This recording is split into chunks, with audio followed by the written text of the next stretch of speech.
Back to my YouTube channel. My name is Erica. Today we're going to be reviewing Married at First Sight season 17 episode 2. If you have not got a chance to watch my review on episode 1, please go and do that and meet me back over here. So this episode picks up where we left off at, where Brennan and Emily's wedding. The two are pronounced man and wife, and they go outside to have their first conversation. Now, allegedly, the weddings took place in January of 2023. So it's pretty cold in Denver, Colorado. It's evident by the winter coats, the snow. I'm not understanding why this couch is outside. I mean, were there not any empty rooms available at the venue? That much I just couldn't understand. Like, aesthetically, I knew what they were trying to do, but practically, it didn't make sense. One of the first things he says to her is never been in a relationship. We even saw his reaction when he was doing his vials, and he kind of like did one of those whoa things. And so I'm like, Brennan, this is the only couple so far to me. Like, aesthetically, they're beautiful, but they just don't seem to make sense. You took a man whose family, there's never been any divorces in his family. Everyone has only been married once, and a girl who's never been in a relationship, and you put them together. It don't make sense. I'm eager to see how this is going to play out in their storyline and in their marriage. So Brennan is being Brennan, very light. He's joking with Emily. He tells her that he's 100% Russian and that his dad does not drink water. He only drinks vodka for hydration. So for me, it's clear that this man is joking. He's playing on the whole Russian drunk stereotype, but Emily's just not getting it. And I thought she had a better sense of humor than what I was seeing. So she's like, actually, and he's like, and she's still not getting that it's a joke. And she's kind of like being dingy / judgmental. And I'm thinking to myself, like, Emily, are you really judging right now? Baby, you was just pissy drunk the night before, twerking, shaking your behind upside down on a handstand, ma'am. You were at the bar, bent over a stool, twerking with all of your lady parts out. Like, can we not, Emily? Judging from this interaction, I believe I'm about to start seeing why Emily don't make it past 3 dates, because it seemed like she was trying to like pretend she was something she wasn't. Now, she did say that she's the partier of the family, but that was very understated in my opinion, because Emily, you are a party animal, man. We saw you at that bachelorette party, and the more I'm watching this interaction, the more I can tell she has never had a relationship or any like significant interactions with men. Like, she's literally off to the side, like looking back, and he's more drawn in to her as he pour them drinks and he's trying to interact with her. I don't know why he didn't read that off her. Maybe he thought she was just nervous, but no, I thought she was doing too much. Emily, please. Emily, please. The next couple is Austin and Becca. Becca goes dress shopping with her friends. She says she's been in the industry for a while. As we know, she's a wedding photographer. And so she already has her dream dress in mind. But Becca, you my girl. I have to give my disclaimer.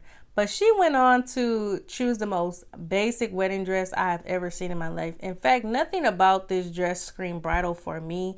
It was no bling. It was no belts. It was no structure to the dress.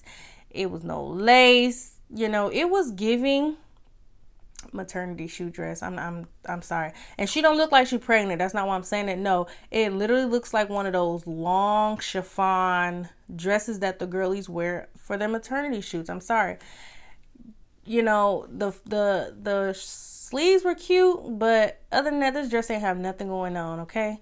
Now, Becca did say she couldn't get anything form-fitting because she had a recent appendectomy. So that's when you get your appendix removed, related to her endometriosis. And so she didn't want anything putting too much pressure on her incision. So I get that.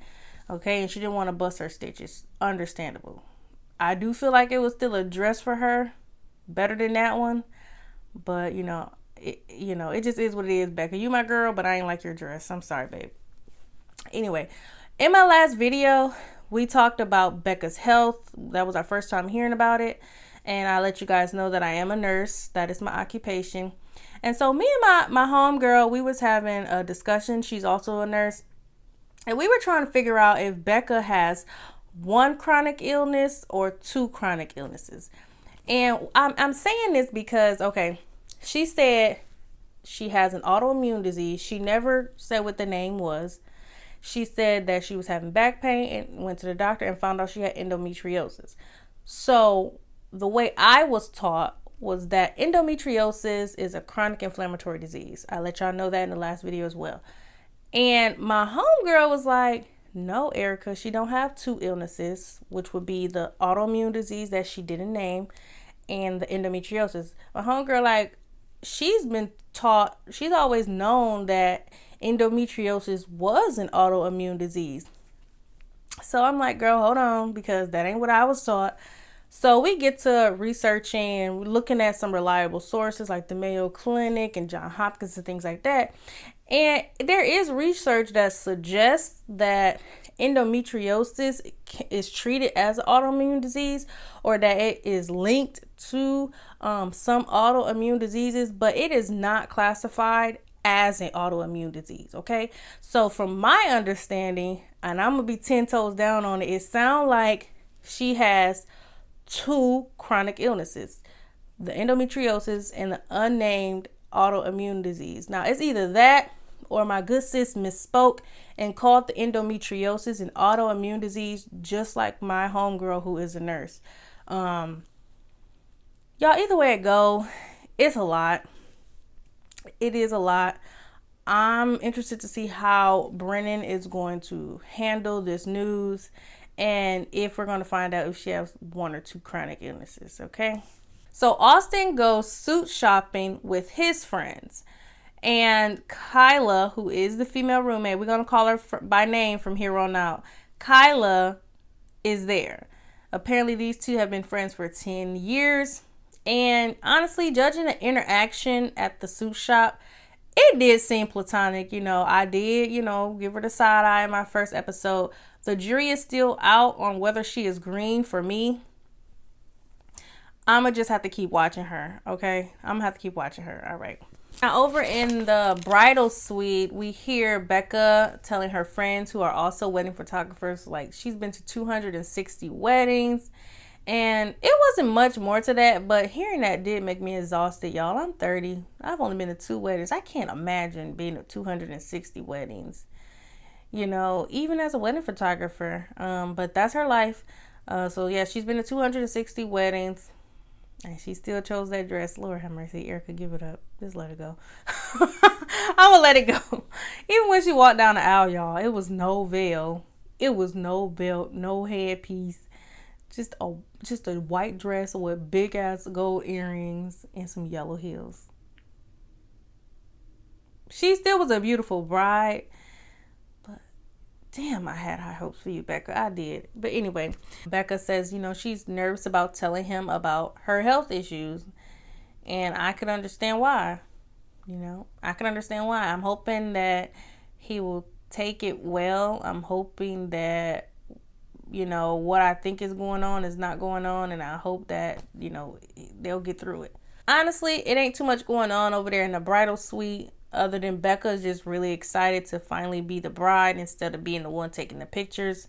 Her bridesmaids are also wedding photographers, so they're just soaking up the moment of, being in the wedding versus just taking pictures of it. So that was cool to see. So over in the groom suite, we see Austin and his friends just having a good time, y'all. The vibes were there. Everybody was just in good spirits, and I love that, and very supportive as well. And so Austin has this good idea of getting flower men. So he has these 2 colorful fanny packs full of red rose petals, and he has some poppers in there, the things like you pop at the end of the wedding. So he has those in there for them to hand out to the families. And I just thought it was so fun. And then you see like a glimpse of his red and white polka dot socks that don't make sense with his suit. But again, it's on brand for them. You know what I'm saying? These two are really going to have a lot of fun together in this marriage. I'm willing to bet it all on it, okay? So after they get dressed, Austin's mom comes to talk to him, and her name is Suzanne. We're going to give her a name, and it is Suzanne because I feel like we're going to be seeing more Suzanne, especially when Becca has to talk to her the following day before they go on a honeymoon. I'm looking forward to that one. But anyway, Suzanne lets him know, like, yeah, I know, I'm not for it. I haven't been for it, but, I do hope you find love in this. And those were beautiful words of encouragement to say before mom walks Austin down the aisle. So he comes in with his mom and he greets the family and everybody claps, okay, from both sides of the family. Y'all, this wedding had the best energy of all the weddings for me, and the family participation was just top tier. Like, I was like, okay, I think at that moment I was like, I already knew they were a good match, but I was like, this is gonna work. This is gonna work. These families are awesome. These friends are awesome. Okay, so now it's Becca's turn to come in, and no one's walking her down the aisle. She's coming by herself, and she is just smiling from ear to ear. Okay, it was so cute to see the amount of excitement that Becca had. And when she got to the end of the altar where she could actually lay eyes on Austin, she screamed a little bit and it caught him off guard. He jumped a little bit, and before we knew it, Austin was crying. He was very emotional, and it's what you want to see at the end of the aisle when you're coming, especially if it's a stranger. You could tell that he was pleased with what he saw, okay? And she did not slow walk down that aisle. My good sis had some pep in her step, and she was giddy, and she went down there to meet her man, y'all, okay? And it was just beautiful. They get to the front of the altar, and more vibes, y'all. They are having a little conversation throughout the ceremony. They're starting to see that they have a lot in common. Everyone is starting to see why these two were chosen for each other. Even Dad is like, it's a good match. Okay, it's a good match. They're talking about Nintendo 64. We found out that both of them is always late, and the compatibility is like, through the roof. Pretty soon they're pronounced man and wife. They go outside. Oh, I hate that couch in the snow. They go outside to have their first, well, we can say second conversation, because these two they had a lot of dialogue during the ceremony. So they go outside to have a conversation, and y'all, Austin didn't waste no time, you hear me, telling Becca that he has a female roommate. And I wish Becca did not cut him off when he was telling her. She said, oh, it's some lipstick on your lip. Let me get that for you. Cute. Wrong time, Becca. We wanted to hear what he was about to say. He started to say, I know what some people think when, next thing you know, she got her thumb on his lip. No, Becca, don't do that. Now, if y'all was to ever, production is for y'all, if y'all was to ever redo a scene, you should have did that one, because I feel like I'm gonna need it later while I'm reviewing the show. But yeah, she cut him off. He didn't get to finish his statement, and she basically said while she was cleaning off his lips, she goes and say, "Oh, it's no big deal, just so you know." Like she doesn't mind. But then she also says, "How long y'all been friends?" She asks him how long they been friends. So it was like, do you care or don't you, girl? He said 10 years, and then that was the last we heard of that conversation, y'all. Kyla, you better not hurt my friend, girl. Austin, it better be as platonic as you making it seem. Okay? All right. Next, we have Cameron and Claire. So Claire goes night dress shopping with her family. It's her mom, her aunts, and her sisters. And she is telling them that, her relationships haven't lasted in the past because no one's picked her. They've never been really sure of her. They've liked her, but not wanted her long term. And that she also has spent so much time doing her own self-development that she hasn't fully invested into a relationship, basically is what I got from that. And that she'd had self-image issues and some, some issues with her confidence or whatever. And I'm just thinking like, Claire, let me remind y'all that Claire is 27 years old. Okay? Claire, whatever happened in your early 20s is exactly how it's supposed to happen. Ma'am, you are supposed to be selfish and getting your self-development on point. You're supposed to be finding out who you are. You're supposed to be pursuing your career. You're supposed to be making good habits, which you do, like eating healthy and working out. These are the things that you do in your 20s to become a better person. So I just was getting a feeling that she felt like she was behind in life somehow just because she wasn't married. And I'm just like, Claire, girl, you're 27, baby. 27 is a good age to get married, okay? And at 27, you got yours together, Miss Ma'am. So I don't want Claire to feel like she was behind at some point, because really her timeline is on point, in my opinion. Go easy on yourself, ma'am. You have an amazing career. You're a very beautiful girl. You're very smart, and you have a very large, loving, and supportive family. You are doing all right in life, ma'am. In fact, you're doing better than all right. You're doing very well, Miss Ma'am. Okay? To make it light, y'all, Claire came out in this dress, and the way it was edited, I don't know if it was the first dress or not, but when she came out, I already knew it was the dress. This was a stunner. Do you hear me? A stunner, a show-stopping dress, in my opinion.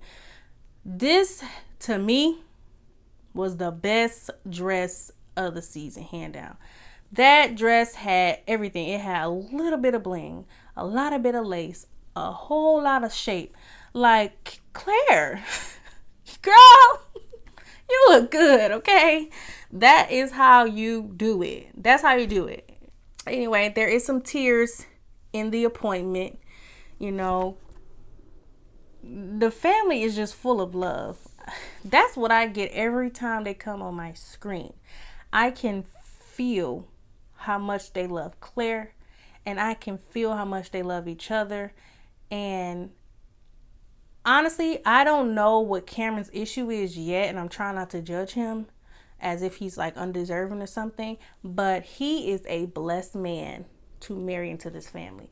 He's literally gonna get everything he don't have, like, because from what it looked like, Cameron's alone in the world right now. He's going to get a very big and supportive and loving family out of this marriage. Not just a beautiful wife, a loving wife. He's going to get a really great family. So Cameron goes night shoot shopping with Nancy. Nancy is the family friend, the one that he met at his mom's roommate's neighbor's dinner party. That's Nancy. Okay. And Nancy is very supportive. Nancy was throwing a little bit of shade too, but she was throwing a different type of shade. It was grandma shade. It's like the type of shade anybody grandma say, but you dismiss it because it's grandma. That's Nancy. Okay. So we find out that Cameron has been in the US for 10 years. And he came here with just one suitcase and $5,000. And, the fact that he was able to build a successful business, the bike shop, is commendable, y'all. It's more than commendable, to be honest. I'm going to give him his props, coming here, chasing the American dream, succeeding at it. But I can't get past the fact that Cameron been here for 10 years and don't have no friends. That's concerning for me. I don't know. Do y'all not think so? It's concerning for me because it's like, why you're not making connections with people. Even being a bike shop owner, it's like you sell bikes to people who may be as adventurous as you.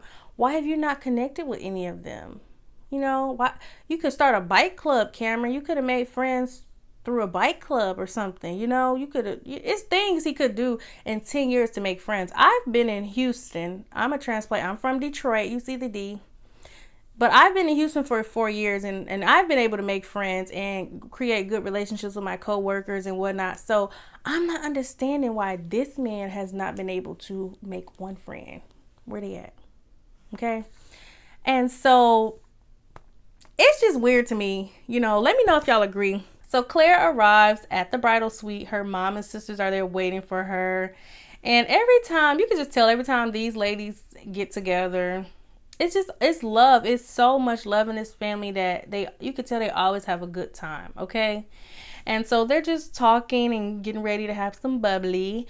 And, Claire starts talking about how she wish John, her brother, who's one of the quadruplets, was there. The family is still grieving the loss. And so they do have a moment where it's pretty tearful. And then production with the bad edit has them happy again, like we're used to seeing them.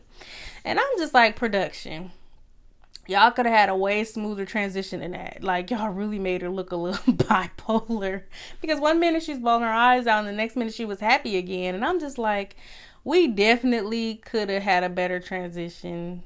Do better. Do better, y'all. Okay. So anyway, the family is talking as they are getting their makeup done, their hair done. Everybody excited to meet this man. The sister and the mom were chatting with Claire and just telling her that they hope he's not this way or that way. And Claire's basically like, we're going to give him a chance. Like, we're not going to be judgmental. So she stopped them dead in their tracks. Like, we're going to treat this man nice. We're going to get to know him. And the family, they were on board, but you could tell that one sister, she had some things she wanted to say. And Claire, kudos to you. She made sure she stayed in her place. Okay. So then mom is like, she wonders what the family is like. What family? What family? And then she says, what if he don't have any family? And they're like, well, we'll be his family. Okay. And so I thought that was nice. I'm starting to see why production kept Cameron, because at first I wasn't understanding it, because I'm like, all he do is ride mountain bikes. That's it. Remember I told y'all, like, when they was even when they were picking him, they had ran out of things to say. They to the point where they had started making up stuff, talking about he goofy. We ain't seen Cameron tell a joke yet. Then they said that he was intense. Not really. He's very forgettable, in my opinion, but okay. So I'm feeling like they felt sorry for Cameron, and they knew he was alone in the world, even though they didn't tell us. And they matched him with someone with a very big loving family. So I think, I'm not gonna lie, I'm foreshadowing this couple to be the most boring one, but I do think they're gonna make it. Back at Cameron's groom suite, he arrives, and it's 3 people there, y'all. So it's Attilio, who is the family friend and Nancy's husband, and then it's a cousin. All of a sudden we find out he had a cousin in Denver the whole time. So obviously they're not that close. Word to me saying that maybe he don't know how to build relationships with people. Just saying. And then there's another guy in the back. Did we even get this man's name? Who was this man? He didn't even say nothing. And as they're getting dressed, the one with the most to say, who's talking to him the most, the one who know him best, and that's Attilio. And he's being, he's being a real good wingman. Just put it like that. Like, he's being a good friend to him right now. He is making sure that he feels supported, and I commend him. He's a good man. Okay, Nancy, you picked a good one. Okay, and so they get dressed, and he receives a gift from Claire. The gift that he received is a piece of fabric that represents her family's Scottish heritage, and basically she wants him to wear it because they wear it for celebrations and such as this. And so he does. He had to look it up, he said, to see how he's supposed to wear it, but he did wear it or whatever. And then we get a glimpse of what he sent Claire. And so he sent her some type of stuffed animal. Now, when I first watched the episode, I did not know what was going on. I was just as confused as them, but I was like, maybe it has something to do with New Zealand. And sure enough, after reading y'all comments, yes, it was a kiwi bird that represents New Zealand. And so we was all lost, okay? And it did make him look weird. They get ready to get married. It's that part where the bride or groom speaks with their family, and Nancy is the one who is going to walk Cameron down the aisle. And so I love Nancy. She like, are we getting married or are we flying out? Like, I got the getaway car right now. You sure you want to do this? And he like, no, we doing this. Nancy, why did you think he wasn't? This man needs a companion. It is not good for man to be alone. That's what the words say. I knew for if there was nobody gonna walk out, Cameron wasn't one of them. Okay, Cameron for sure was getting married on this day. I don't know why she even asked that. He tired of only having y'all in his life. Okay, he needs a wife. Like, that's what Cameron needs right now. Okay. Anyway, she walks him down the aisle, y'all. He gets there and he is nervous, okay? Not only is he nervous, did y'all notice how long he looked at the people on his side? It's giving seat fillers. What y'all think? I think he don't know nobody that was sitting on his side but Nancy, Adelio, and the cousin. I think everybody else was a paid actress. Because he was like fixing his tie or bow, and he was just looking over there, and it was like he was studying everybody to see who was there. He ain't speak to them. He said, "Hey, how y'all doing?" They ain't give him no claps when he walked in. Like, who was the people on Cameron's side? Because we know he don't have no family here. Maybe my theory is it was seat fillers, or Nancy had some of her people come and sit in for him. But yeah. It was weird to me. Okay. So then you have Claire's family doing their last conversation before she weds. And it's her mom, who I love, and her dad. We see dad for the first time. And yeah, I mean, do I need to say it? It's just a really loving family. Damn, Claire is so blessed. Like, they are just filling her up with love. You can feel it through the TV, I'm telling you. Unfortunately, we don't get to see them tie the knot. We have to wait until episode 3 for that. Next, we have Orion and Lauren. So Lauren arrives at the bridal suite. All her faves are waiting for her, and everyone's excited to see her.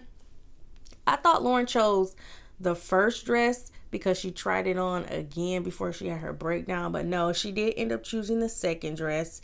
She looked very beautiful in it. Lauren was a beautiful bride. I didn't care for the dress like that, but she did look good in it. Now, what I did love was the hair. Kind of find out she did it herself. It was her natural hair. And she was like, listen, I ain't trusting nobody to mess up this hair, okay? So she looked very beautiful, and Orion did like her hairstyle. So Lauren was asked by her bridal party, how does she feel about looks? What if he is not up to her standard in looks? But then they quickly recover and say, well, we know you don't really care for looks like that. And she said she didn't. She said, he can't look too bad though, because you can't turn a 2 to a 5, but you can change a 4 to a 5 or whatever. So I'm with you when you're right, Lauren. I'm with you when you're right. I'm not big on looks either, but the personality do have to be hitting, like, for me to really mess with you like that. And so that was cool to know. Lauren receives a gift from Orion, and it is turquoise. And he says that turquoise allows for him to be seen and heard by his ancestors. So that was beautiful.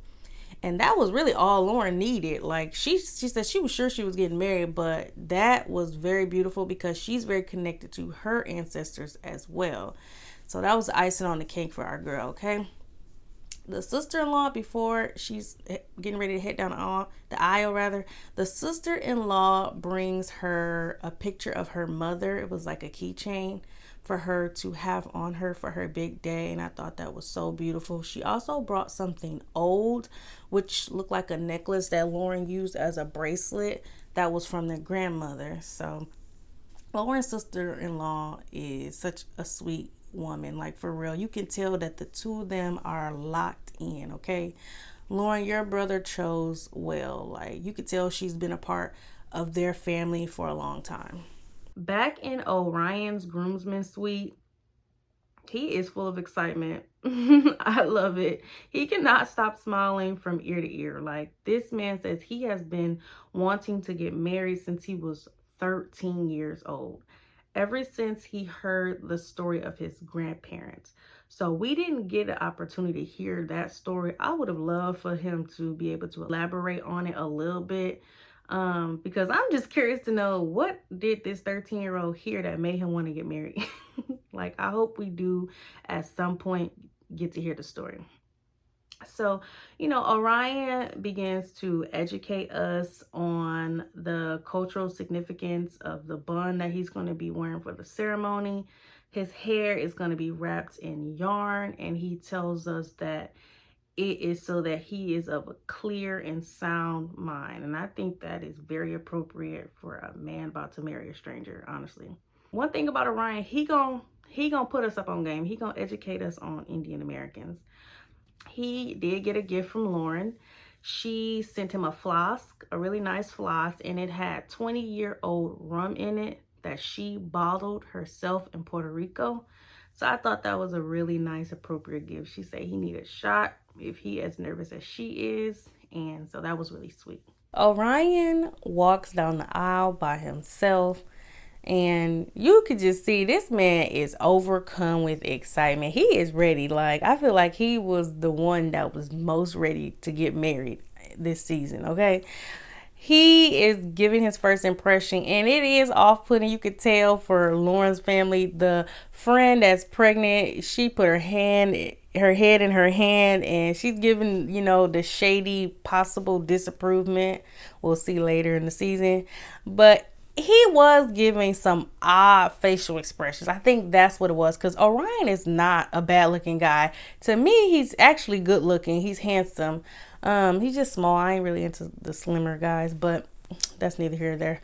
But he is handsome, and he's doing this facial expression where he's pushing his chin under, and his grin is like really big, and it could be a little off-putting if you don't know him like that. If you probably think that's how he smiled, that's what his face is like, and it's really not. The man was just overcome with excitement, I promise y'all. Lauren is being walked down the aisle by her brother and her dad. And Lauren is not waiting till she get to the center of that aisle. Like, good sis is trying to look past people to get a glimpse of the groom. And when she finally do see him, you see her exhale, and, she becomes more relaxed. So to me, I felt like Lauren liked what she saw. And it was confirmed when she got to the altar by the dialogue they was having between each other, saying little comments that validated their interest and that they actually liked each other. We find out that Lauren is a Sagittarius, so it makes sense. Okay, because your girl is a Sag as well. And I'm like, I knew it was the reason I like this girl so much. The two leave the ceremony, and y'all, I thought it was so funny that Lauren and Orion did not go outside to sit on that couch. Lauren is black, y'all. She said, oh, no. I can't confirm she said that, but I feel like that is exactly what happened, because everybody else went out there in that cold and sat on that couch, but Lauren and Orion were actually inside. I was like, yes, because like, it is too cold. Why did they do that? It makes no sense, okay? The two have their first conversation inside, and we're finding out that they're both Sagittarius. They both have the same rising and the same moon, and I thought that was interesting. I know production didn't know that, but I thought that was interesting. I'm not into astrology. The two of them are. I had to go look it up, y'all, and when I looked it up, it said that they are compatible in like friendship. It said that most relationships and marriages, they're most compatible if they're opposite signs, not the same. And so I think that is interesting, especially for two people that are into astrology. I'm wondering why Lauren didn't say nothing about that. We shall see. They talk for a little bit, and he's telling her about the hair. She asked about the bun. She even asked about the earrings, and she's telling him about her hair. Like, listen, I did my own hair. I ain't want nobody messing my stuff up for my wedding day. She was nervous that he wouldn't like how she looked until she saw herself. My good sis was like, nah, ain't no way. because I look good and did. Okay, she did. Then we have Michael. As you know, Michael did not get married at first sight because the bride was not able to follow through. We do get to see him preparing for the wedding, however, in the groom's suite with his friends, who were very fun, very funny, and very supportive. Very loyal group of men. He have everybody on this season has really good friends, except Cameron, who don't have no friends, and then Emily, who has shady friends. We find out that the crown and the sword and a pair of slippers were actually gifted to Michael by the runaway bride. We all thought, I know I for sure did, I thought this man was just being extra wearing that crown with that sword down the aisle. But no, looking back, it was very thoughtful of him to wear it down the aisle, because in my opinion, if he was to take off that crown and put that sword down, Michael was the best dressed groom. Okay, he was the best dressed groom, because Cameron and Orion were the same suit. So this is man, he did his own thing, which is rightly so. It's so on brand for his personality and his style anyway. They're just asking him a lot of questions about how he think she will react to his personality, the way he dressed, his style, and what do he think she will be like. And so we see that the friends are very light, but as it's getting closer to time to walk out, we see that production has edited it, obviously to show impending doom, which I did not like. I felt like they started editing it in a way to make it look like she might not like him because, he's different. He dresses different. His hairstyle different. It was as if they were trying to justify why a woman, any woman, but specifically this one, probably would say no to him at the altar, right? And they wait all the way till she get up there and she say, "Oh, I can't marry a stranger." And so it's painting a picture that maybe she couldn't do it because when she saw him, maybe she didn't like how he looked. Or I didn't like having to see Michael be heartbroken in between every wedding. It was very distasteful, and it definitely did not give what production thought it was going to give. If I had to guess where things went wrong, I would say it's where they had that last conversation before they walk down the aisle. A lot of families usually joke like, "Hey, you sure you want to do this? Or do I need to go get the car? Do I need to, get ready to get you up out of here?" I feel like that is probably, mind you, I'm speculating, I don't know for sure, but I'm guessing that is where it all went wrong. That's where she decided she couldn't marry a stranger, because even in the preview we saw that Michael stood there for 15 minutes. Then they re-edited like a SpongeBob episode and said 20 minutes later. He stood up there for a while, and I feel like that is probably where the bride got cold feet and decided she couldn't follow through.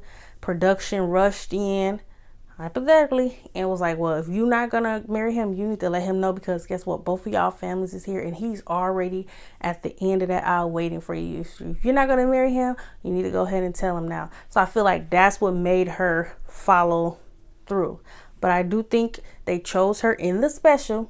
If you go back and watch the special, when they are talking about a bride for Michael, because for some reason they can't show her face, they edited it to make it feel like they couldn't find the perfect bride for him. You hear Dr. P's voiceover. You see Dr. Pepper and Pastor Cal looking her direction. But if you listen to the audio where she's saying we need to find someone very special and we're going to keep looking, you can hear the muffled audio. Okay, just like you can tell my voice for this voiceover right here doesn't match the rest of my video. That's exactly how it was when they were in there trying to pick him a wife. So they did find him one.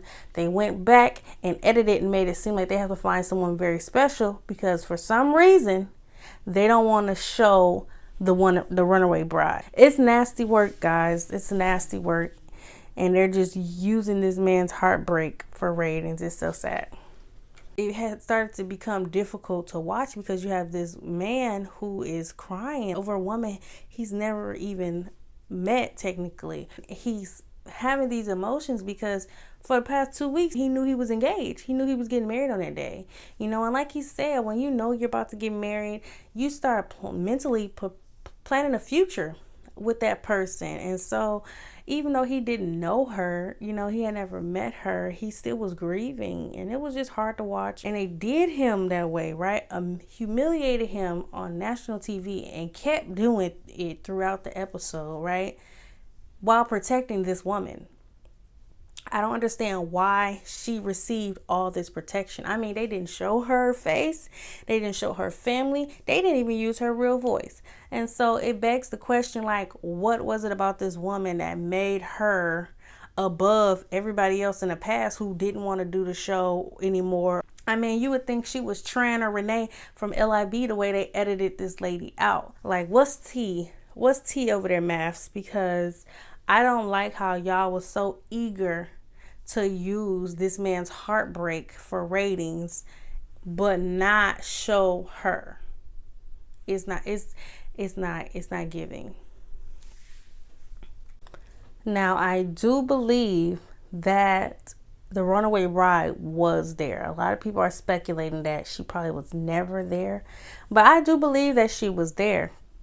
She left him a gift, which was the crown and the sword, and she received his gift, which was a book to put all their adventures in, and she left him a card saying she would hope that he could use this with his actual wife one day. We heard the family talking back to his friends and family as well. We saw pieces of their clothes, their garments hanging off the chairs as they sat on that side in the ceremony. Now, Michael continuing on the show, I'm not sure how I feel about it, to be honest. I'm hoping I will be able to have more clarity after this next episode, because apparently there is a replacement coming. I'm really concerned because obviously the first woman is the woman that y'all felt was for Michael. I'm interested to see how Michael is going to interact with this second woman. Is there going to be a second wedding, which I'm sure is probably not a good idea, like, you know, a little bit of PTSD. I'm just really concerned for Michael's mental health here. Even the replacement, this woman is going to come in possibly knowing she was the second pick for this man, right? She got chose because another woman just couldn't follow through. I'm interested to see how this is going to play out in the marriage. Is Michael going to be able to be 100% with this woman after what happened with the first one? Okay, guys, so that was the end of Married at First Sight, season 17, episode 2. Hope you guys enjoyed my review. If you have any commentary, please leave it below. I would love to have some dialogue with you guys. And also come back next week for my review and recap on episode 3. Thank you for watching the whole video, and I'll see you next time.